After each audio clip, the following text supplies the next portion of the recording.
Hello, everyone. Welcome to the most must-listen to YouTube show on YouTube. Welcome to Film Frauds, the only podcast/show where we give our completely unprofessional, 100% biased opinions on the movies of today, tomorrow, and yesteryear.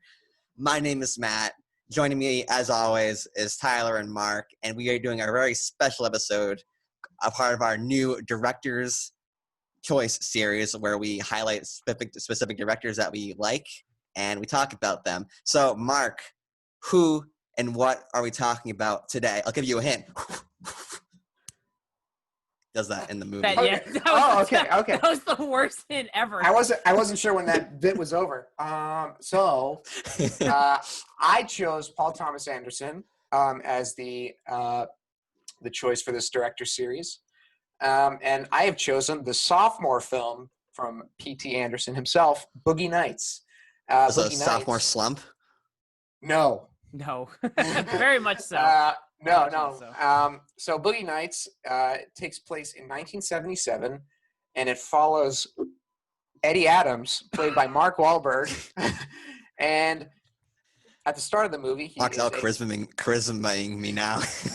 Yeah, he is a busboy who's discovered by a porn director, Jack Horner, played by Burt Reynolds. So Eddie Adams, played by Mark Wahlberg, enters the porn industry and by the name of Dirk Diggler, and things happen. Things happen. Things happen. Was it good? Was it not good? We'll discuss it. Yes. So, But I feel like we should talk about Paul Thomas Anderson though, because I don't. More specifically, like our history, Yeah. Well, have any of us seen all of his movies? No. Nope. No. I've seen 4. Which ones have you guys seen? So I've seen Hard 8, Boogie Nights, Magnolia, Punch Drunk Love, There Will Be Blood, and The Master. So I'm missing Inherent Vice and Phantom Thread. You felt that The Master should be like half a finger, though. Yeah. The Master. When he says The Master, you should like doze off a little bit. Yeah. Master. I've seen Hard 8, I've seen Boogie Nights, I've seen The Master, and I've seen Phantom Thread. I have the Blu-ray right there for it. You watched them all in like a matter of a week too, right? Yeah, I've watched them all relatively quickly. So Matt, which ones have you seen? I've seen Inherent Vice, Punch Drunk Love, The Master, and now Boogie Nights. Yeah. And to give a little spoiler as to how I feel about this movie, Paul Thomas Anderson has always been a very complicated director for me because I appreciate what he does, but I never really emotionally attached to his movies and like really loved a movie until last night when I watched Boogie Nights. So I'm very excited to talk about this movie. Yeah, this is like, I feel like out of all of his movies I've seen before, besides, because Mark, you've seen Hard 8, but Hard 8 feels like a very toned down Paul Thomas Anderson movie. It's still great, but this Boogie Nights one feels like it has the most kind of concrete vision out of all of these. There's a clear like beginning, middle, end to the story where I feel like something like The Master or Phantom Thread is something that kind of has like a lot of space it's trying to cover into one and kind of try to boil that all down together, which makes sense because then after Boogie Nights, Magnolia was made, and that was the first time Paul Thomas Anderson had like free reign for a movie, and then he made 190 minutes. So now I feel like Boogie Nights is his most complete story he's made out of anything. And it was like I don't know. This was his breakout movie too, right, Mark? Yeah, if I'm not mistaken. I don't know what the critical acclaim was for Hard 8 or how it was received. It was well praised. It was well praised. 3.5 stars by Roger Ebert, who basically praised it as a good kind of like up and coming movie for Paul Thomas Anderson. Well reviews on Rotten Tomatoes, but yeah, Boogie Nights is by far more acclaimed than Hard 8. Yeah. Boogie Nights is I loved it. I loved it. It was just so good. This is such a great movie. Like, spoiler alert, like, just for like, it'd be a sin for me to say this is anything less than an A. I just could not say this is a B movie.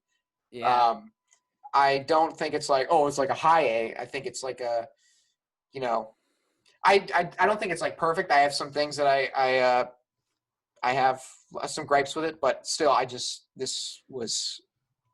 can't believe this was his second film. He was 26 when he made this. Yeah. It's unbelievable. There's a part of this movie that I really, really admire, and Paul Thomas Anderson talks about it in an interview where he basically mentions how he doesn't like giant kind of establishing shots of like things. Like in an interview, he gives like, oh, it's a waterfall, but that's it. And I feel like that's really apparent in Boogie Nights because all of the settings are kind of representative of how the characters are. I mean, if you think of Burt Reynolds' house and like Jack Horner's house, it's all kind of like it fits his personality. And then once Dirk Diggler kind of gets his own house in his own place, that fits his style too. But the setting it feels kind of iconic, but never kind of overshadowing the characters, which I really, really dug about the movie. I think it's basically kind of like that, even in Hard Eight, because Hard Eight feels like it's set in like casinos and stuff like that, but the characters are always in control of what's happening. So the setting never feels kind of distant from the characters.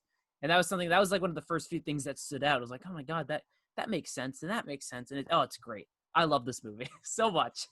Yeah. I think the beginning was a little, it was very interesting because it starts out, it's like New Line Cinema Presents, and it's like a black screen for like 20 seconds. And it's it's like kind of music like, too in the background. It's like ominous. And it's like, oh, here's the 70s. And it says Boogie Nights. And the camera like goes like this. Yeah. And then it goes down. It's like, it's got this like free flowing thing going on. And the first shot is, it's like a continuous like 5-minute thing. And it's amazing. And it just really captures the essence of the time period that it's in. And, what I love about Paul Thomas Anderson is the way he shoots motion, because he has this thing where like he'll go from like the camera's still to, handheld. And it's like in a scene, it'll go from still to handheld back to still, the motion. It's a documentary style that makes you feel like more into it. Yeah. It's really evident in Punch Drunk Love. And I just, that's like one of the main things I love about the movie. And I was picking it up here, and I just love the way the opening scene is shot, and the music, it sort of prepares you for what the film's going to be, because it's like ominous to begin with. It's like, it's sort of dreary. You're not really sure how to feel. And then all of a sudden you're dazzled. And that's sort of what happens in the movie, but in reverse, I guess. I feel like we should shout out or mention the score of the movie, or the soundtrack rather. Amazing. It perfectly uses kind of the 70s music to kind of create mood and environment. But there's also when you drop that, Paul Thomas Anderson has like a very interesting style of score, where his score it's really apparent in Phantom Thread, where the score is very kind of monotonous, but it sets the mood. It's often notes repeated and sounds repeated over and over again. It's like that in The Master. It's like that in Phantom Thread. There Will Be Blood as well. I haven't seen that one. That's sort of like a Stanley Kubrick sort of signature, because a lot of people say Paul Thomas Anderson's like the closest thing that we have to a modern day Kubrick. I know you guys haven't seen Eyes Wide Shut, but the movie is just like there's this monotonous repeating music throughout the whole thing, and it's like this like constant pressure that's on you, and you're so unsettled for the whole time period. And I think Paul Thomas Anderson is able to, weaponize music to that same degree in his films. That's funny that you make the comparison through repetition and score, because Yorgos Lanthimos I've also seen being considered like the next, or like the closest comparison to our modern day Kubrick, and in like The Lobster and Killing of Sacred Deer, and in the one with Emma Stone. The Favorite. Favorite. Yeah, The Favorite. Like there's also that like repeating score over and over again. So it's funny that like these three directors have that thing in common, as well as having similar directorial styles. They all three of them like to have that repetitive music.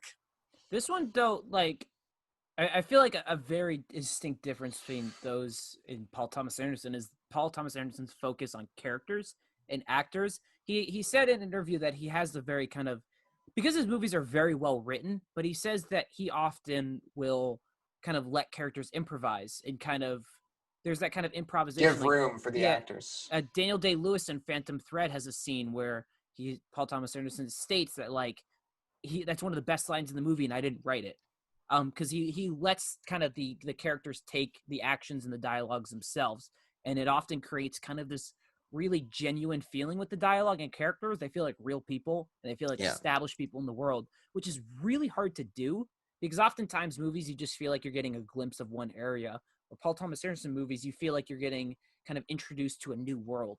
And I really enjoy that about his stuff. Especially because there's so many characters in this movie that you really get to know each character just through like limited conversations that they have, because he's juggling like, I mean, there's only like two real main characters. There's only one real main character, but there's like at least 10 side characters that all have like sort of subplots going along. But you can just tell like say like there's a pool party scene and the camera's constantly going from different conversation, and you just get like a real good sense of like this inner circle and like all the different personalities that are in it. And I was listening to an interview with him today, and he says that when he's writing the screenplays, if there's a typo that he does, he doesn't correct it. So, because he thinks it's supposed to be, he's for some reason, I guess, like he doesn't feel any obligation. He thinks like, oh, it's natural, so I might as well leave it in. So, and then he says he lives up to his actor. He says if the scenes are well written, then the actors will follow the words exactly. If the scene's not well written, then the actors will go off and do their own thing. So, like, it's fun. It's cool to see how flexible he is with his own writing style. Yeah. Yeah. With what you just mentioned with the juggling of characters, he takes that and he sort of cranks it up a bit for Magnolia. Because Magnolia, you are dealing with so many different characters, and it's done so gracefully. And I won't say any more, but if you like that aspect, you'll like Magnolia. Yeah, I really. Yeah. It just feels like such like a deep community, just from like the way every character interacted with all the other characters, and everyone has their own like drama going on. I don't know. Everything just felt so real, sort of like a Pulp Fiction in a way, where like every character side story feels very authentic. Yeah, there's that great scene where the first pool party in Boogie Nights, where it's that like 3 or 4 minute long take, where it's just tracking through people around the pool. You meet like Don Cheadle as Buck. And it kind of goes through, you see the person ask for cocaine, and then it falls into the pool, and you get a sense of everyone's personalities, and it goes into the house. Wonderful. It brings all the characters together, but also gives them their own stuff to do, their own personalities. It's a lovely use of kind of free-flowing movement. It's also incredibly well choreographed, because it's a lot of kind of different minute actions occurring. It's great. It's lovely. Yeah. You also got a really great conversation between Mark Wahlberg and John C. Reilly at the start, where he's making the margarita. He's like, how much you bench? How much you bench? It's like, we'll see it at 3. 1, 2, 3. You didn't say anything. Yeah. I don't know. I thought John C. Reilly. I want to talk about performances really quickly, because we can do that with not spoilers. But I thought like John C. Reilly was really great in the movie, and I thought like everyone was great, but I thought the standouts are probably John C. Reilly and like Burt Reynolds. I thought they are both really excellent. He's John C. Reilly is great in Hard 8. He plays a much like muter character in Hard 8, but he's also like John C. Reilly when he wants to do really great things is really great. He's phenomenal in The Sisters Brothers, which came out like 2 years ago. But yeah, he's great in The Lobster. He is great in The Lobster. He's one of my favorite things about The Lobster. He's great in Magnolia. Is he in Magnolia? Yeah, he's great. Okay. Paul Thomas Anderson really seems to be a director who can get the best out of his actors. And I think John C. Reilly is kind of like that. But no, I mean, this freaking movie is stacked. Like, I have the list of everyone. It's Burt Reynolds, John C. Reilly, Julianne Moore, Mark Wahlberg, Don Cheadle, William H. Macy, Philip Seymour Hoffman. Thomas Jane is in this movie. Yes, yeah. Alfred I was like Molina. looking at his mustache. I'm like, is that Thomas Jane? Yeah, I was like, is that the Punisher? I want to talk about that scene when we get into spoilers. Oh, yeah. Oh, yeah. And then you have Roller Girl, Heather Graham. Yeah. Stacked. And Paul Thomas Anderson balances each of these characters, gives them enough to do, and gives them enough life where they feel tangible in this world where it's not even like, it kind of feels a disservice to the movie to call it a movie about the porn industry, because they're a lot so like, are you gung-ho industry shaming? No, we should call it the adult film industry because they're actors. And Don Cheadle states that a lot. He's like, oh, we didn't work in porn. I'm an actor. Well, that's like the main struggle of Burt Reynolds. Yeah. Reynolds' character. Because I thought I loved his story arc and his character because he's all about trying to bring like authorship to cinema. Yep. And to the porn industry. Yep. And I thought that was really compelling because he's not a genius director, but he wants to be a genius director. Yep. And he wants to like add his own art to that. And then just to have them be like, no, the trends are showing people just want handheld cameras. They want amateur stuff. And he's they like, want it on like, video. Yeah. Yeah. They don't want it shot in film anymore. Yeah. But he wants to do like stories and stuff and like add class to it, and it's just I loved his character arc in this movie. You know, speaking of performances, and this is always he's always a standout in P.T. Anderson films, is Philip Seymour Hoffman. I mean, Oh, he's incredible. He's in his role. I mean, he has a small role in Hard Eight, which is great. He is great. Yeah, he's in Boogie Nights. In Boogie Nights, he is so good. In his very limited screen time, he is so good. In Magnolia, phenomenal. In Punch Drunk Love is my favorite performance from him. Well, The Master's is unreal. The Master is probably his best performance. His best performance is, you guys are so stupid, his best performance is in The Big Lebowski. Come on. Oh, yeah. Your facts straight. I'm sorry. Yeah. But, he was so good. Burt Reynolds. He was like born to play this role or something. Yeah. It's funny because he hated being on the movie. He was going to fight Paul Thomas Anderson. Yeah, and then he only did it because I guess Paul Thomas Anderson asked him 7 times to be in it, and then he eventually said yes because it was likely he'd get an Oscar nomination. Yeah. But he hated being in that movie, and he said he's never seen the full movie since. Has he really? It's so funny because he's so good in it. He's one of the best parts about the movie. His character's amazing. No, there's a lot of like great scenes in this movie, but I feel like we should talk about Mark Wahlberg. Mark Wahlberg. Because I was looking at his IMDb, and this was like one of his first starring roles. Like before, he was like the Marky Mark in like the Bunky Bunch or whatever the band's name was. I don't know, but this is like his character's 17 in the movie. He's 26, I think. He's 26. Yeah. But this is like he's not amazing, but he's good. He gets enough. better. Yeah, I feel like he gets better as the movie goes along. Yeah. But I also feel like Mark Wahlberg has not gotten better as an actor since this. I think this is his best movie. Or his best performance. What are you talking? He was in The Happening. What are you talking about? Oh, sorry. Yeah. He's in that Post Malone movie. The Spencer Confidential? Yeah. Okay. I have his like 5 best movies. We have Lone Survivor, Other Guys, The Departed, and The Fighter. He's legitimately good in The Fighter and The Departed. But the thing is, though, he's completely overshadowed in The Fighter by Christian Bale. Yeah, but Christian Bale gives one of the best performances of the decade. He's probably the best part of The Departed, though, because everyone else can't do a Boston accent like he can. That's true, yeah. Mark's dog is fighting. There's some lightning out there. I think Boogie Nights is his best performance because there feels like a really great sense of humanity there. Because then I feel like in the other movies he becomes like Mark Wahlberg. Yeah, because it was awkward at first, like when he has that tension with his mom. Yeah, this isn't really spoilers. Happens the first like 10 minutes of the movie. But like he's having that like beef with his mom, and first of all, like their relationship is very underdeveloped. It's super abrupt at start, but then also he's not very good in it. He's not very good in the scene either. He's like, "What do you mean, Mom? I'm gonna run away. I'm gonna run away. I'm gonna run away right now." Being mean. Yeah. That being said, he gets way better as the movie goes on. I actually have a question about that. What was that outburst for? Because it's not really explained. They have that one shot of like the husband like sitting over the bed looking like distraught. Yeah. But she just why did she blow up at him? Was she was drinking? Did they ever say why? Yeah, she has like alcohol right on the nightstand. Does she just hate him? Because there's that. I think it's because he's like she knew about the girl that he was seeing. But still, it's not like. Didn't feel like it justified the reaction. There was that one scene where there was that weird tension at the beginning where she's like, I gotta go to work. And she's like, you never finished school. And then he like runs off and the husband or the stepdad like sits there. It's weird. That's my one nitpick criticism of the movie because it's so inconsequential, I think, to the overall plot. But it feels like that happened. It's like, why did that happen? What's going on? Yeah. There are a bunch of great other scenes. I feel like well, where should we get, like, at what point is it considered spoilers? This is a 2.5-hour movie. Want to just make a giant spoiler notice for anyone? Spoilers for a movie that came out in 1997. Yeah, and it's like 2.5 hours long, so we could talk about literally anything that wouldn't spoil the movie. This is also, like, is this one of the a top-tier movie not to watch with your family? Yes. That one really, not uncomfortable, but, like, oh, this is the type of movie scene, or one where Burt Reynolds comes in, he's like, you look like you got something great under those pants. And he's like, 5, 4, or 10.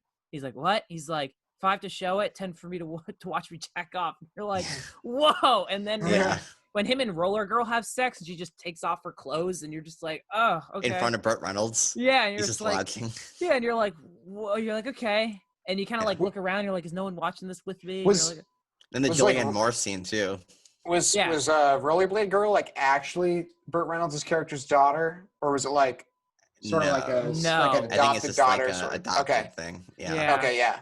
Because that would have made things much weirder. Because she calls Julianne Moore her mother. And, but that, right. Yeah. But that comes after like they're high on cocaine and drugs. Yeah, and but she's probably high on cocaine and drugs before that scene. That's she was very calling, true. Burt Reynolds' dad. Yeah, but this is like one of those movies where, that Julianne Moore scene I feel like is less. That Julianne Moore scene feels really kind of like intimate for some reason. It feels like it's like a sense of acceptance, even though it's basically porn at a certain point. Do you show your mom later? You're like, look how great the acting is. No, but I feel like there's a difference between like that and like when Heather Graham or Roller Girl like takes off her clothes and she's like, all right, let's have sex, and then they start having sex and you're like, oh. But it kind of cuts away before anything happens. Yeah, but there's a different like I feel like there's a thematic. Julianne Moore one, Mark Wahlberg's like literally finishing in the scene. Yeah, that's true. Is that allowed? How did this movie not get an NC-17 rating? They had to cut some stuff out. I read. Oh my god! He wanted an NC-17 rating actually, or something, and I think maybe like the producers didn't want it because that means nobody would see it. Yeah. But like they definitely cut some stuff out. This movie only made like I think it made $43 million on a budget of 15, is what it says. So it's really good, especially like for the time. Yeah. So what are some of your guys' favorite parts of the movie? What else do you guys love about this movie? I want to like get into the. Oh, you can go, Mark. Cause No. You go, Matt. Oh, I'm gonna just go right into the Thomas Jane scene. Yes. I was floored. Yeah. I couldn't believe it. I was so on it. So I'll set it up, I guess. So I want to talk about the downfall first, because I think this movie is very comparable to Goodfellas, in which they explore a sort of seedy business, like kind of shady. I mean, but the porn industry isn't illegal. Well, parts of it are. I mean, you're distracted by the glamour. Yeah, the glamour. So like, it's something that can be glamorous, and they show the glamour. The first half of the movie is dedicated to showing the glamour of the lifestyle. Second half of the movie is showing like how hard you can fall when you do fall, and that's why I think it's so comparable to Goodfellas, and that's part of what's maybe so good, because Dirk Diggler and Jack Horner are like flying high as an actor-director duo, because they're making a lot of money, they're winning a lot of awards in the porn industry. Suddenly, Dirk Diggler gets a bit of an ego. The porn industry goes in directions that Jack Horner doesn't want it to go into, and things start to go south, and they go south really hard. And Dirk Diggler and his porn friends are trying to get money quickly, and they try to scam this rich drug dealer. I think was he a drug dealer? Did they say what is? Yeah, he basically supplies a bunch of drugs, but yeah, it's him. It's John C. Reilly, Mark Wahlberg, John C. Reilly. Philip Seymour Hoffman's not there, but and Thomas Jane. No, Thomas Jane's there. So they tried to sell him $5,000 worth of like not real cocaine. It's baking soda. Yeah, it's baking soda, and and like they're sitting on the couch, and like that kid's throwing the firecrackers, and and he's playing really Russian roulette with the gun. Yeah. Yes, because they show the bodyguard has the gun, and every time the firecracker goes off, they think it's a gun. Like John C. Reilly jumps every time. Yeah. Because it's funny, because it feels so real, because if you can put yourself in that situation pretty easily, because they're terrified out of their minds, because they're not professionals in this at all. And I don't know, that scene's brilliant. I don't know if you guys felt the same way as I did about the scene. That's my favorite part of the movie. My favorite part of the scene is that like that long shot on Mark Wahlberg's face, as like basically everything that's already happened in the movie is like replaying in his head. Yeah. And it's just the camera's holding on to him. Yeah. I love that part, and just the tension in it, with the firecrackers constantly going off, and I can't remember his name. He plays, the drug dealer. Alfred Molina. In his pre-Spider-Man 2 fame. He's so good. in his last famous role. No, this is like, that's an excellent way it's like an excellent mixture of suspense and comedy. Because it's absurd. It's jamming out to Jesse's Girl. Yeah. And one other song before it, Fun fact. Okay. So he sings to Jesse's Girl and Sister Christian in it. And Okay. Alfred Molina had never heard of either of those songs before he got the role. Really? So, But Jesse's Girls was a really popular song. Yeah, so 3 days before shooting, he listens to those songs on repeat over and over again until they got stuck in his head. And that's how he remembered the lyrics. Oh my God. Well, it pays off because Yeah. he's super sweaty. He's in like one of those like skinny like swimsuit pieces. Yeah. And he's in a robe and he's just like pointing a gun and jamming out, and you're like, this is amazing. It reminded me of the ending of Once Upon a Time in Hollywood in a way. Yeah. Where like there's like some humor, but it's so tense at the same time. It was very Tarantino-esque, and I really liked that scene a lot. That scene's great. That's probably one of the more iconic scenes of the movie, but it's not one of my favorite scenes from the movie. I really dug the Brock Landers like recreations where they're showing Mark Wahlberg and John C. Reilly playing as like their action star porn characters, and they're showing clips from the video. But then it cuts to like controversy. It's like, is Brock Landers really like misogynistic? And then it shows clips from it where he like punches women, and it's like answers it for itself, and you're like, oh my God. There's that really great disco scene where Mark Wahlberg like can really dance. Oh, I love that scene. I love that scene. Where it's just like holding on dance music, and they're just rocking out, and Mark Wahlberg does like the drop and then gets back up, and then they're grooving, and you're like, this is amazing. There's also the Buck scene in the donut shop. Yep. There's I really like Paul Thomas Anderson movies for one other element, and it's for his characters don't really have arcs. And this is really apparent in movies basically all of his movies. It's questionable. It could be interpreted in The Master with Joaquin Phoenix if he had an arc. I think he does. But in Boogie Nights, Mark's dog's freaking out. She doesn't like Boogie Nights. But yeah, she hated it. And she hated it. It's like Burt Reynolds. Yeah. But I feel like in this movie, there aren't character arcs in this movie. I feel like characters have their rise, have their fall, and they're just getting out of the fall at the end of the movie. But they never necessarily learn. Now we're at the dog show. This be the thumbnail? Yeah. This will be the thumbnail for Boogie Nights. What do you think about Boogie Nights, Murphy? He's blind. He can't hear you. He's blind. He can't hear me. Speaking of like the non-character arcs, I noticed that as well. And it's like he's just giving you these small human moments, you know. Think of like the Philip Seymour Hoffman scene with him in the car. He's like, that was stupid. I'm stupid. I'm stupid. Yeah, and he's like breaking down in his car and crying. Yeah. And then like the William H. Macy scene. That scene. He had a character arc. Yeah. Well, it was a bit of a character arc, but it's sort of like, it's not like what's the point of this sort of thing. It's just like, I don't know. It helps make the community feel more real. Like, I don't know. It just felt. Yeah. Like it didn't bother me. It just felt like something that would exist, I guess, in this kind of industry. Did you guys know about that William H. Macy death scene? I didn't. I somehow managed to avoid that.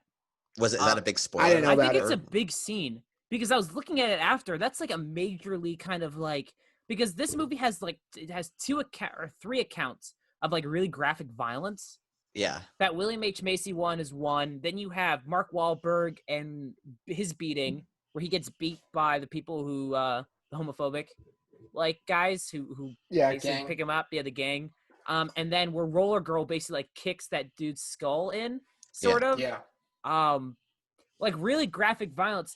I'm really intrigued though by the William H. Macy one because it basically happens and then is never talked about again. It happens. It's basically it's the tonal shift of the movie, sort of. Because after that, it hits 1980 and then all the characters start their spiral. Yeah. I feel like I kind of took it as a way to mark like that the good times of the 70s are over. Yeah. Like now things are going to get serious. I don't know. I that's how I interpreted it, and I liked it for that. Yeah. Yeah. It's a really great. William H. Macy does a really good job at playing kind of like the pushover husband. Yeah, because he was just so like straightforward when he was like going to the car and getting the gun. It was great. You know something's gonna go down. Yeah, there's the 2 really great scenes of one when he walks in first and they're like, get out of here. Yeah. And he goes and he's like, I'm not gonna get out. I'm not gonna shut the door. And she's like, leave. Yeah. And then she leaves. And then there's where she's having sex in the parking lot, the driveway. Yeah, that was weird. all the people are around just staring at her, and he's like, "That's my wife," and they're like, cares? And the DP is like trying to get like trying to figure out like what kind of lens to use. And Yeah. like he's like, I don't care right now. Yeah. He's like, my wife is having sex over there, and he's like, okay. Yeah. It's like And that's then- and then- common. When that conversation ends, the DP just goes over to the Yeah, he starts yeah. walking over there to Now, check it out. There's a lot of like really great. I'm gonna make a really dumb comparison here, and you're gonna hate me for this. But a Don't do it. reason I don't like Zack Snyder as a director. Oh my god. The fact that you're using Paul Thomas Anderson and Zack Snyder in the same sentence already triggers me. Well, because Paul Thomas Anderson knows how to create well-crafted scenes that not only continue the plot of the story, but flow together in a narrative sense. And he's the Yeah. first thing that came to my mind. Zack Snyder can create interesting-looking scenes, but does not know how to weave them into a story to make them flow. Yeah. Keep going. I'm sorry. Absolutely. That's like the most like the biggest kind of director I can think of who is that kind of style compared to Paul Thomas Anderson. I also want to compare like their writing styles because like when Mark Wahlberg meets John C. Reilly, they're talking about lifting weights and working out, and like just by that one scene, you know everything about their characters that you need to know. Like, Yep. And then Yeah. compare that to like Man of Steel, where what's his name? Zod is like yelling at Superman. He's like, I was tortured as a child, and now I want to destroy everything because I love My my mission people. is Krypton. I Yeah, only am loyal to Krypton, and Krypton. I was born in war and violence, and that's why I'm committing war and violence. So And Yeah. it's like they're completely on opposite ends of the spectrum and how to cleverly create a character and create so last personality for a week character. was the Thor 2 versus Night of the Hunter debate, and now it's Boogie Nights versus Man of Steel. Well, I mean, the Night of the Hunter Thor 2 debate, there is no debate Yeah, because it's we Thor know which 2. one's the better movie. Yeah, Don't say it. It's Thor Thor 2. 2. It's Thor 2. That being said, I mean, Paul Thomas Anderson's a lot better. Is like, there's no comparison really to Paul Yeah. Thomas Anderson and Zack Snyder. There is comparison to Paul W.S. Anderson and Paul Thomas Anderson because Who Paul the hell's W.S. Paul W.S. Anderson Anderson? is much better. He directed all the Resident Evil movies Oh no! Why is his name Paul W.S. Anderson? That's a terrible name. because he wanted to, attach himself. He to illegally another director. changed it so people would go see the movies. Yeah, his wife is Mila Djokovic, so like we can't really Oh, question his life decisions because he's much smarter than we are. yeah. Besides, getting back to that what's your favorite scene of the movie? Is it the Jesse's girl for Melina scene, or is there something else that stands out? No, that's the scene. I don't think Mark gave his favorite scene though. Mark, what's your favorite scene? Of the movie? I don't really have like a standout favorite scene. I mean, I love the opening scene just through the nightclub. I love the Alfred Molina scene a lot, and I love the Buck scene in the grocery or the convenience store. The donut store, because Donut store. There's the a donuts. minute. It's the movie's like. Yeah, what kind of donuts do you want? Yeah. Yeah, it's a minute long where he's like, I'll take 2 of those. Ooh, those sound good. I'll take 2 of those. And then the guy comes in and then everyone shoots himself. That poor cashier.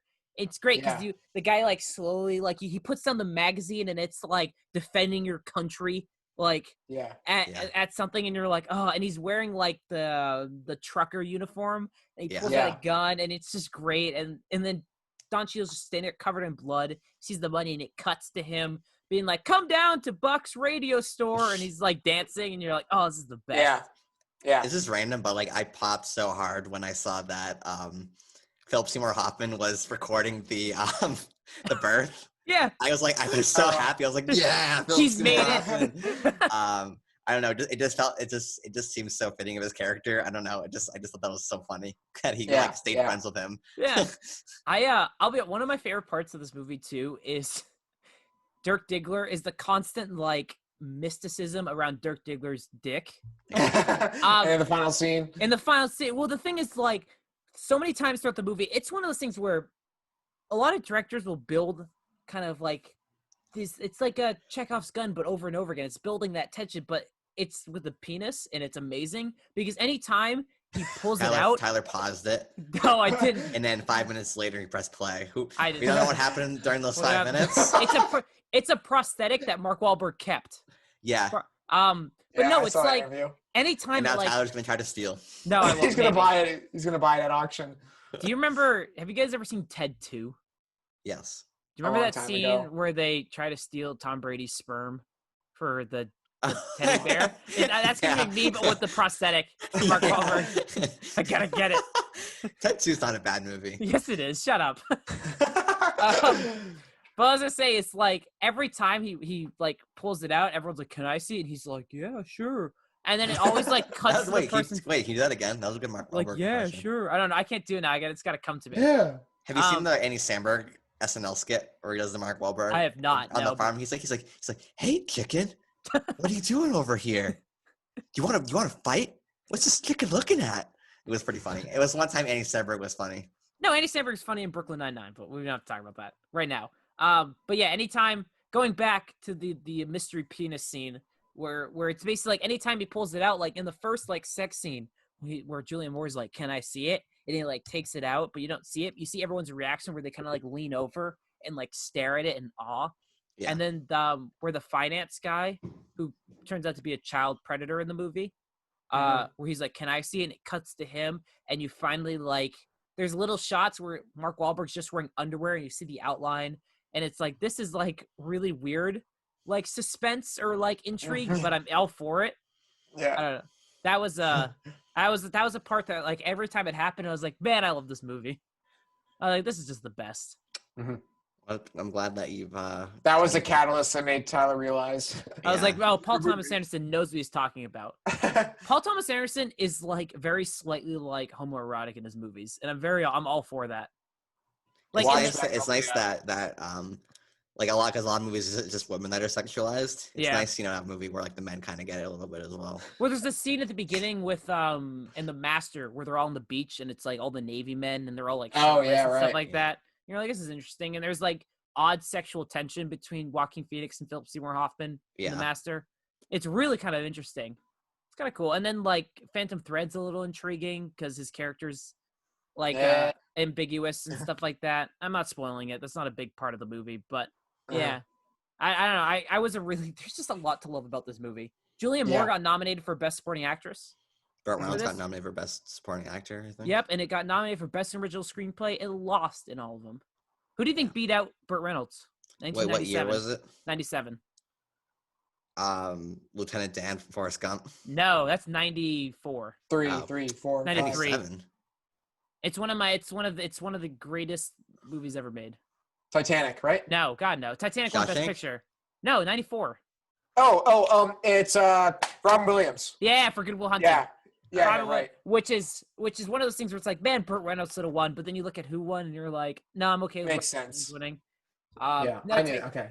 P.U. Is this a better movie than Titanic? Shut up. No, you know what I'm referencing though, right? This is why this is Leonardo DiCaprio's greatest regret. How so? He didn't take the role. He took it for Titanic. But then Titanic was like the most money of any movie ever. He said this though. He said his biggest acting regret was not taking Boogie Nights. Well, he can do in the Boogie Nights remake because they'll eventually make one. He can play Dirk Diggler. Yeah, I love 45 and his girlfriend's literally 19. Well, he's a bajillionaire. He can do whatever he wants. Yeah. He's great. There's like this infographic out there. Make it okay. Yeah, he's rich. There's this infographic out there. It's like Leonardo DiCaprio will not date a woman over 25, and like there's like someone did like the statistics of like who he dated over the years, and it's like the maximum threshold is always 25. Yeah. Well, good to know I can still date Leonardo DiCaprio. I'm not. Yeah, you still have a chance. I still have a chance with him. Couple years. Yeah. No, I don't know because Mark Wahlberg has like a sense of innocence that I don't feel like would work. Because Leo has like that kind of confident, kind of like douchey element in Titanic. Yeah. But Mark Wahlberg, he just kind of seems like an idiot in this movie, and he kind of is. He's naive a little bit, but he's also like horribly innocent and just being kind of like his bracing. He's like, I'm gonna become something.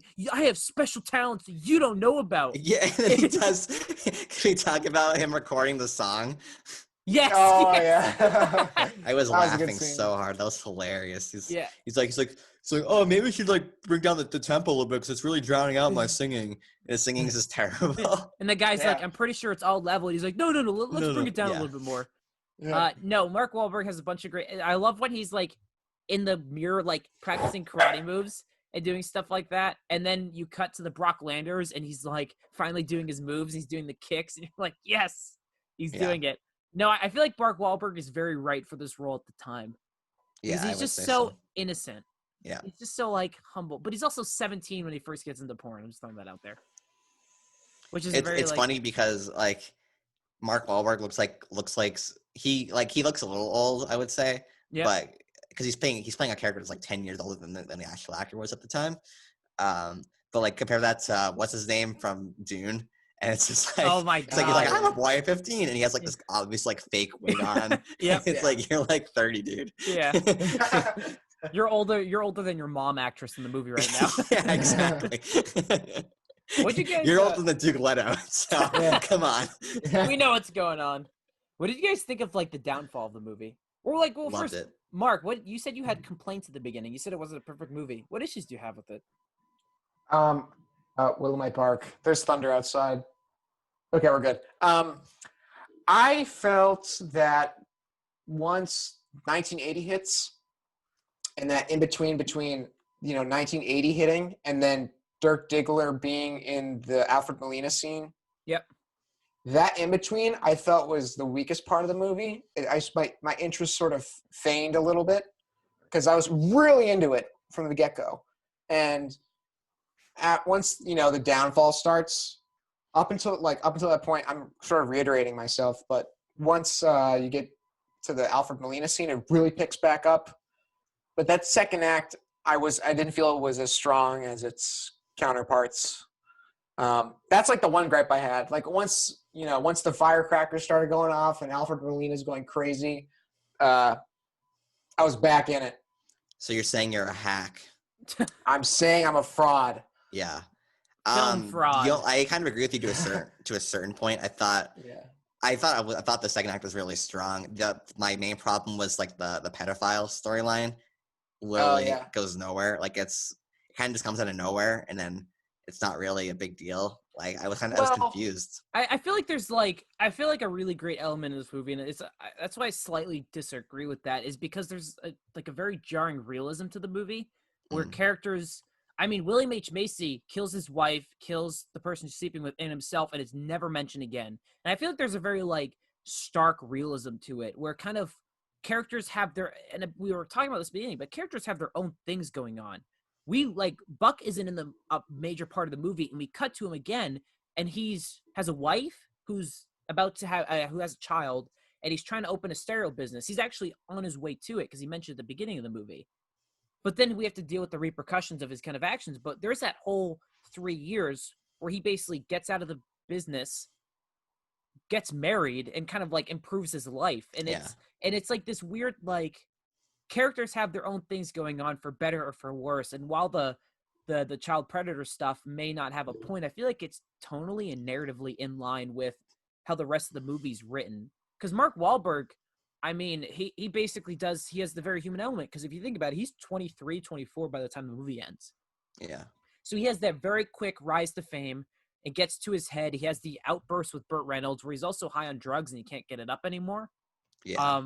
And then he has the crash and burn, and then he basically like realizes he's not that special. And then he like slowly starts to come back up as him and Burt Reynolds team up again at the end. There's a very like characters have real issues and problems. Julianne Moore can't see her son because even though she has never like shown her son to any drugs or like any kind of pornography, it's not how it works. She's still a porn actress in the movie. And that kind of stuff, and the husband does have a case there.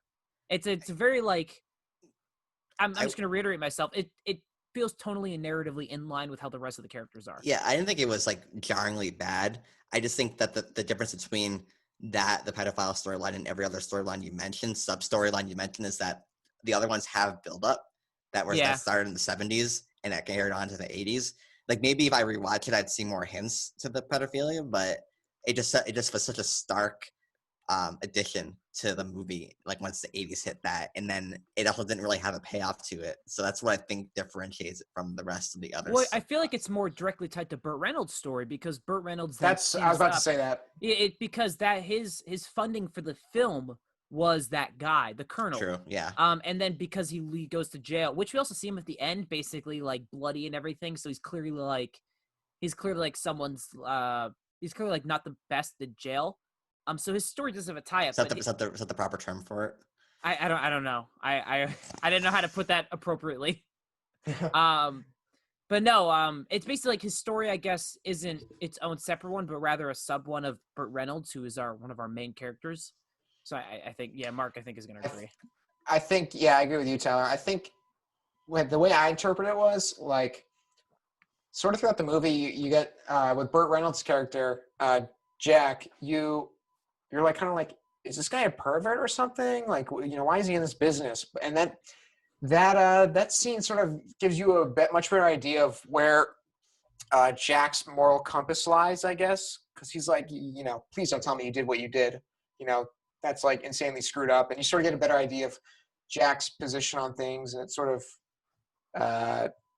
reaffirms the idea that he's very passionate about the cinematic aspects of porn, I guess. Yeah.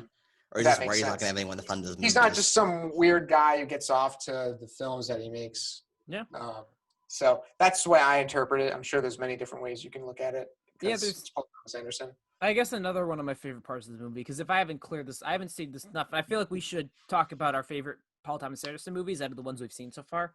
But Paul Thomas Anderson has a really great kind of narrative consistency throughout his movies, where it's kind of the search for acceptance, and the search for kind of a purpose. John C. Reilly has that in Hard Eight, Joaquin Phoenix in The Master. Which other ones have I seen? The main actress in Phantom Thread, and then Mark Wahlberg in this movie, where he doesn't have anything. He's been kicked out of his house, and he basically like accepts this kind of pseudo family of kind of like the adult film industry, the porn industry, and the people with there, and it's kind of that form of acceptance. And I think that's a really interesting thing to tackle within the framework of this kind of movie. Because this is if you have no idea about this movie, this is a very jarring movie to watch. If you go, I'm a Paul Thomas Anderson fan, I don't know anything about Boogie Nights. I wonder what it's going to be about. And then, boom, like giant penises and stuff like that. It's a very like jarring kind of movie to set the framework of isolation and self-acceptance and kind of acceptance as a whole. I think it's really interesting. And I think that's why it's also probably my favorite Paul Thomas Anderson movie. I don't think it's his best written, but I think it's probably my favorite of his movies. I think The Master is otherworldly in terms of a character study movie. Yeah, I think with Paul Thomas Anderson, and it seems like it's the case for you, and it's definitely the case for me, is that his movies have a lot of heart, and his characters they're very theatrical, but they're also very real. And that's why, for me personally, I love Punch Drunk Love. I know, Tal, you haven't seen it yet, but for some reason, and in some weird way, I feel some sort of connection to this movie. But I will acknowledge it's not his best film, and I definitely think The Master is definitely up there. And he has just such a meticulous way of crafting these stories that it really depends on the kind of person that you are as to which one's your favorite. But you can acknowledge which one's his best. Yep. Does that make sense? I was gonna say, what do you guys think about the length of his movies? I don't have an issue with it. So like my personal history with Tom, I kind of talked about it earlier on in the podcast, but like this is in the show, but this is the first time I've ever really like emotionally connected to a Paul Thomas Anderson movie that I've seen. Like I've seen some of his bigger hits, like I've seen Punch Drunk Love. Punch Drunk Love is the only one I really don't like. I'm excited to watch it again for our podcast because, it's been years. So maybe now that I've seen more of his movies, I'll like it. But like I've seen There Will Be Blood and The Master. And I don't think the length of the movie is the problem. Sometimes it can feel a little like overly indulgent at times. I feel like Boogie Nights doesn't have that problem. Like I was on board for the movie the whole time. But I would say that in his other movies that I've seen, especially Inherent Vice as well, like they can kind of feel a little long to me, but not so much so that I would say that I would take things out, if that makes any sense.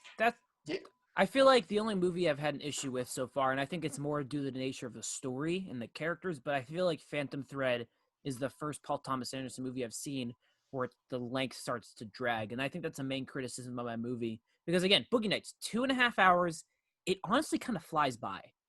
It's a really, really riveting movie. The Master, 2 hours and 18 minutes. I think that movie flies by. Hard Eight is shorter, It's about an hour 45, but I think that movie has very simple, and I think that's a compliment to the movie. But it knows what it is, and it flies by. Boogie, I feel like Phantom Thread's the only one, and we're eventually going to talk about Phantom Thread probably down the line. But Phantom Thread, I feel like, is the only movie that really feels its length. I think There Will Be Blood. You feel the length a little bit. The first 20 minutes, there's like, and I don't feel like that's a criticism for There Will Be Blood. For some reason, I don't think that is. You're very aware of the time passing because you get these sequences where there's just no dialogue. Like the first 20 minutes is you're just observing. It's all visual storytelling, and it's great. Daniel Plainview. Yeah, it's great. It's so you're aware of it in There Will Be Blood, but you're not. It's not a bad thing in my opinion. Mark, so you've seen There Will Be Blood. My problem with the length of the movie comes towards the end. I think the end feels longer than the beginning, and let's just briefly talk about it because I'm not going to go into spoilers, but this movie, There Will Be Blood, gets praised a lot for his performances. I think towards the end, performances become kind of comical in how over the top they are, especially in the last scene. So, I think There Will Be Blood is a great movie. I didn't love it like a lot of people do, but I think that it gets a little overindulgent towards the end with with the performances. Like the last scene especially is just like, am I even watching people anymore? And that would be my problem. That's probably the most jarring length wise I would say that a Paul Thomas Anderson movie has been for me. I think that's a very fair criticism. Yeah. But for me, that's the scene though. It's I wouldn't classify it as comical, but it's definitely out there. Comical wasn't the right yeah, word, but I know what you meant. Excessive, maybe, kind of. It's excessive. It took me out. It felt like I was watching a performance. I'll leave it with that. Yeah. I think that scene sort of fit the tone of the story, although it's definitely out there in my opinion. Because Daniel Plainview throughout the movie is just this tension is building up between him and Eli, and it's just, and Daniel Plainview is just this absolute sociopath, will not stop for anything, and he's not going to listen to your bullshit, and it sort of felt within his character to just go absolutely ballistic. Yeah. But that feels like my opinion because I can definitely see how the criticisms that you have regarding that scene, they're very fair. Yeah. It's just a matter of preference. And it's not like it ruined the movie for me. It just in that moment I was like, you're aware of you're watching people acting right now, and it just felt very jarring. Yeah, right. Yeah. We'll eventually, once we get to his we'll probably do the second wave of Paul Thomas Anderson, the director series. We'll talk about Phantom Thread and There Will Be Blood more in depth. Yeah. But I want to bring up one more final point about why I really love Paul Thomas Anderson. He feels like a director that's very uncompromising in his vision, regardless of how inaccessible that makes his movies. I don't think Boogie Nights is a movie that gets made now. If it was by a Tarantino or Scorsese, maybe, but there's no way a 26-year-old director would be given this kind of freedom to make a movie like that. And I mean, this is made on a very small budget comparing now. I mean, in 1997, budgets were, we talk about inflation, stuff like that, but this is $15 million. I also don't think this is the type of movie that anyone will fund. This is not I feel like no studio is going to go, yeah, you want to make a 2.5-hour movie about the 70s and 80s porn industry. Yeah. Go crazy. But that's the thing is, this is also, when Paul Thomas Anderson was 17, he made a 30-minute Dirk Diggler short. This is clearly a passion project of his, and it's incredibly uncompromising because the content is so kind of explicit. I feel like that's the same with The Master. The Master's 2 hours and 18 minutes of basically characters talking, and it's a character study. Yeah. He's one of the more uncompromising directors outside of Scorsese, Tarantino, Nolan, who have the more financial freedom because Paul Thomas Anderson movies don't make a ton of money. But regardless of that, he doesn't seem like someone who's willing to give an inch to his movies. And as he stated before with Magnolia, that could also be to a detriment. Yeah. I was reading, I don't know, because I haven't seen Hard 8, but I know that he had some studio problems. I think the studio edited his movie in a way he didn't want it to be edited. Yeah, I think they edited it without him. Has to deal with. He said he was he had an ego problem with Boogie Nights and Magnolia because of how the studio messed up his Hard Eight movie. But I don't know. I haven't seen the movie, so I don't know what specifically he wanted to be in the movie that wasn't put into it. But I think he did say, I did read that he kind of like became really like firm in his beliefs. Yeah. After that, and then he said since then he's kind of mellowed down a little bit. Oh yeah, you can definitely feel that with Phantom Thread. Phantom Thread feels like it's this great culmination to kind of a more standard-ish movie. Yeah. But yeah, that's basically my final point. It's an utterly respectable thing. I love his movies. I love it. I honestly, I love Hard Eight. I love Hard Eight a lot. Mainly because I think it's so simple and straightforward that there's a kind of charm to it. But yeah. I just want to make a quick point. Just back to the comparison between Stanley Kubrick and Paul Thomas Anderson. I think that's one of the biggest things between the two of them is that they're both brilliantly uncompromising. I know I brought up Clockwork Orange in the past, and I know you guys haven't seen it, but that movie that Kubrick made there are some brutal, brutal scenes in there that you would not see in a movie today, most likely. Yeah. And it's just because of Stanley Kubrick's vision and sort of, just his vision. It's like I cannot believe what I'm watching, and you just can't peel your eyes off the screen, and you remember the film. Like Boogie Nights is a film that you'll remember. A Clockwork Orange is a film that you remember. It's just that's why the comparison is made between the two of them. And also a fun fact is that Paul Thomas Anderson went to the Eyes Wide Shut set and met Stanley Kubrick.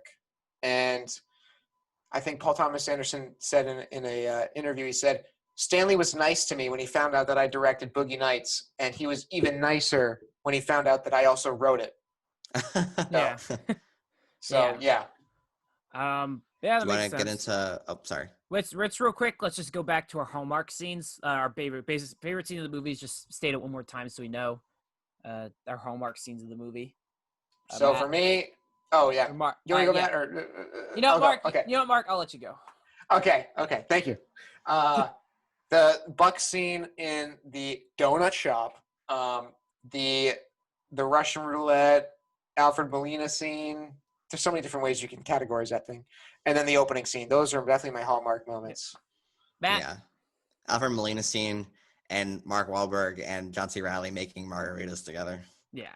For me, it's the dramatic final scene, the final scene, and also the final scene. It's probably besides the final scene, it's the Brock Landers recreations. I was laughing hysterically with that. Yeah. All right, grades. If you don't know what we do, we basically just go on an ABCDF review. No plus or minuses. I think it adds fun stuff to it.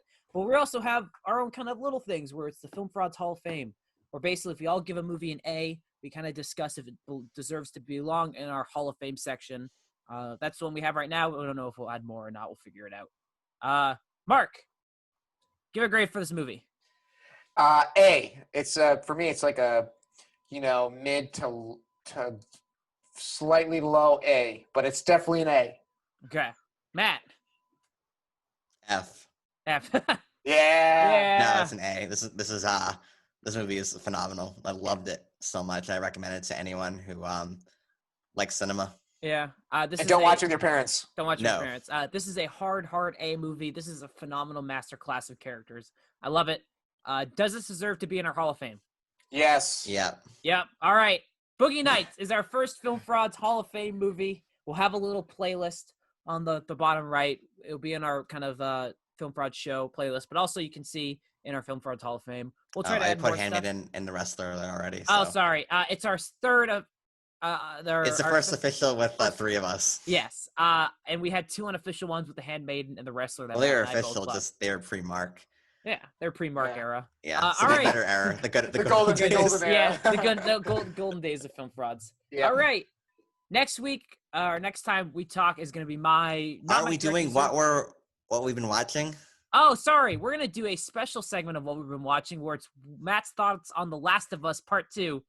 And New Japan Cup. And New Japan Cup. All right, Matt. Wait, Mark saw 3 movies, though, this weekend. We're going to save that. Well. We're going to save that for Wednesday with the standard. Oh, really? Yeah. Aww. But Mark's going to watch more movies by that point. Oh, my God. Fine. Go. All right. So Last of Us Part 2, I wasn't really playing it much because I was beating Bioshock Infinite on hard difficulty and it nearly killed me. But I did beat it. But then last night I was like, you know what? The fans want more Last of Us 2 reviews. So I played it for 2 hours last night, stayed up till 1:30 playing it. Oh my god! And it's still good. It's very, very self-indulgent.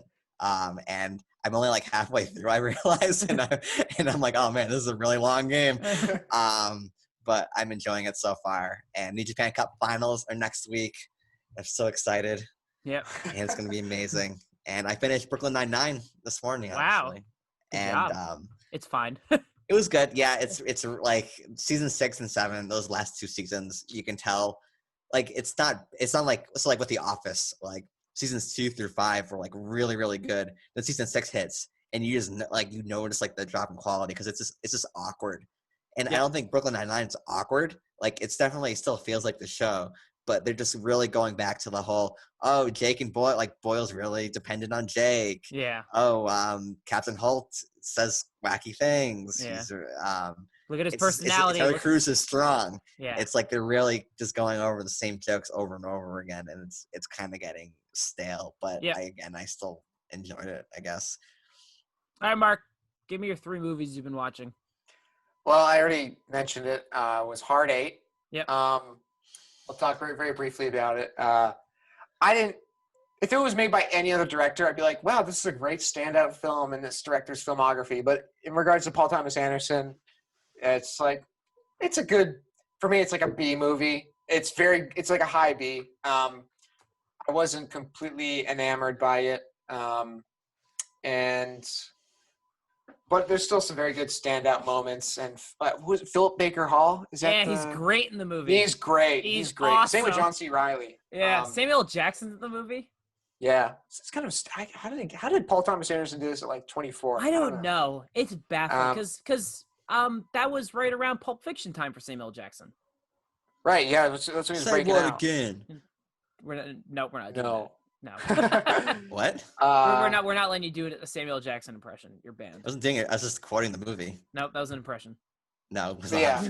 All right, Mark. What are the other 2 movies you saw? I saw 12 Monkeys.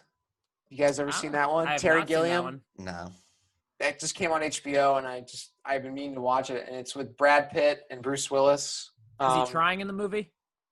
Brad Pitt? No, Bruce Willis. I feel like that's how we have to gauge movies. Yes, he's trying, and Brad Pitt is so good in this movie. So good. It's a very weird movie. It's so weird. It's Terry Gilliam. I mean, what do you expect?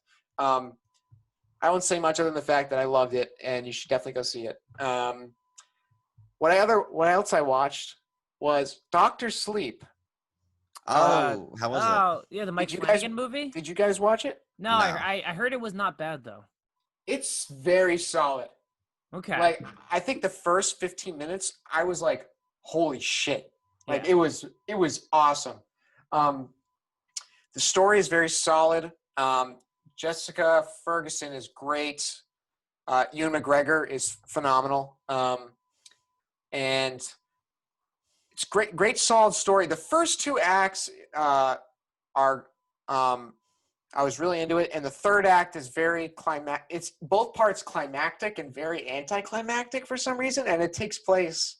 I mean, do you care if I just say like one little spoiler? Go for it. No. It's the third act is in the Overlook Hotel. Okay. And you think that'd be like awesome, and it kind of is, but it kind of isn't for some reason. Like the first 2 acts is everything up until they get to the Overlook Hotel, it's like really solid, and then when they get there, it's kind of just very, I don't know. Yeah. But I really liked it. But the thing is, the cinematography is like horrible. It just looks bad. It looks bad. It looks so bad. Is it a Netflix movie or was it in theaters? No, it was in theaters. It was in theaters. Okay. The story. Oh, Jacob Tremblay. Tyler, you know, the kid from The Room and Predator and Good Boys. Predator, yeah. The Predator. Sorry. Just forewarning for this movie. Does he die a horrible death? There is a brutal murder of a child. Oh, I'm not watching this movie then. It's good. brutal, and it's Jacob Tremblay, and it's. I have heard about that. And he was so good at acting that everybody on the set was so like scarred by how realistic it was. I'm good. Uh, I think I would never watch Doctor Sleep. I'll pass. I'll take yeah, that. Pass. but yeah, great story. Really bad cinematography for some reason. Yeah. Mike Flanagan is like the king of like decent horror movies. Like Hush is really great. Oh, he did Hush? Yeah. Oh. Oculus is really solid. Ouija Board of Evil, which I saw in theaters, is not bad. I haven't seen Gerald's Game. And he did like the Haunting of Hill House TV show, which apparently people like. Yeah. But he makes Heard about that. he makes like solid horror movies. So that's not a surprise that the movie's good. Yeah, it's good. Speaking of child murder, Okay, what? Tyler, are we done with what we're reviewing? What are you recommending for next time? What is that? What a terrible segue. What? What the hell is that segue? That was an It's awful purposely segue. bad. No. Well, first off, I've only been watching Paul Thomas Anderson movies. I'll save I watched Captain America: Winter Soldier, but I wanted to save that when I have because I love that movie a lot. I think it's the best MCU movie, but we won't talk about that yet. I actually had this movie in mind. I didn't realize how thematically it went with Boogie Nights. Matt, we saw this movie in the theaters, and you and me were the only people there, and the rest were middle-aged couples. It was lovely. Don't guess it just yet. But in the same vein as Boogie Nights, it's a movie about kind of the Hollywood making, and it's great. We are going to watch La La Land. Yes! Yes! While we got a very realistic story of how Hollywood with the adult film industry, we're now going to watch a very glamorized and fake movie about how Hollywood is just the best. And it's not true, but this is my favorite movie, 2016. I love this movie. Love it so much. And I went on the hunt for this, and I finally found it. So we're going to watch La La Land. Matt audibly sighed, and Mark cheered. So I feel like I love La La Land. It's so great. And yeah, it's not long. It's a little over 2 hours, so Matt, it's not bad. Matt just looks dead. Can we watch Whiplash instead? No. Yeah, this is my favorite. I like this movie better than Whiplash, but we'll talk about that. Well, that says a lot about you. It does, actually. So that's what we're going to watch next time. Any final thoughts on anything, guys, before we head I'm out? officially resigning from Film Frauds. Mark and I will start the La La Land podcast where we just talk about how great La La Land is. Look how great the back cover is. Look how cute they are. They're so cute. All right, together. well, I'll do a New Japan Pro Wrestling podcast and do a La La Land podcast. And we'll see Excellent. Which more popular. I think we'll be, because La La Land is great. And was going to he's win been, Best basically Picture before forgotten Moonlight by swiped people. it. Moonlight is not as good a movie as La La Land. You heard it here first. Don't know. 2016 was such a good year for movies. Yeah, I know. It's But, amazing. how is La La Land is not even anywhere near my top 10. 2017 is even better because Phantom Thread would probably be up there for me. Phantom Thread's great. But yeah. When River came out that year. What? When River came out in 2017. Yeah, Wind River is one of the best movies. 2017. It's amazing. All right. This has been the Film I'm going to Frauds. recommend The House that Jack Built. I'm not watching it. spite. I will sit out that episode. No, you're going to have to watch. If I'm Yeah, watching La La Land, you're watching House of Jack Built. No, why? This is a good movie. No, it's awful. Watch I will House of sit Jack out. Built. I will sit out the House of Jack Built. I will sit it out. No, you I won't. purposely. I want to watch Boyhood. You can't because we don't know how else to record without you. Mark has a Mac. He'll be fine. No, you have to do it. No, I don't. I'll sit here and look pretty. All right, guys. Thank you guys for listening. This is a longer episode too, I'm pretty sure. But yeah, this is the They're all Film Frauds. longer episodes. They said every episode. This one I think is one of our longest ones, though. Yeah, thank you guys for watching, listening, whatever you guys do. But this has been the Film Fraud Show, and Wait. Like, subscribe, oh yeah, and comment your favorite film fraud below. yeah, we have to start the war. Who's Yeah, the best? we need data. We need data on who's the coolest. It's like one of those Bachelor shows where someone gets voted off or something. I don't know how do they work. I don't know. I think one of us gives each other a rose, and then that person leaves. Is that how it works? Oh, yeah. All right, China man. pretends like he doesn't know. I You, the don't know. viewer, get to decide who gets banished. Anytime I see that clips of the show, someo's giving a rose, and I'm like, are they getting voted off? That's kind of a mean parting It's gift. because Alex is the only one who's going to comment. Alex, remember that we have our Batman comic book? So, Matt, no, I Alex. was your roommate. Yeah, you also didn't read any of his comic books or anything, so he doesn't like you. Yeah, but I read I did read Moon Knight. Alex, I read Moon Knight, so. All right. Comment your favorite Just film saying. frauds, like and subscribe. And goodbye.